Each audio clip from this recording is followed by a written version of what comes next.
You came to this country for a brighter future for you and your loved ones. You've made it this far. Now it's time to become a citizen.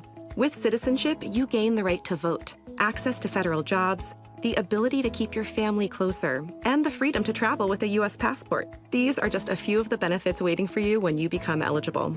We're here to help you through the process with free resources and personalized guidance. Together, we can make it easier.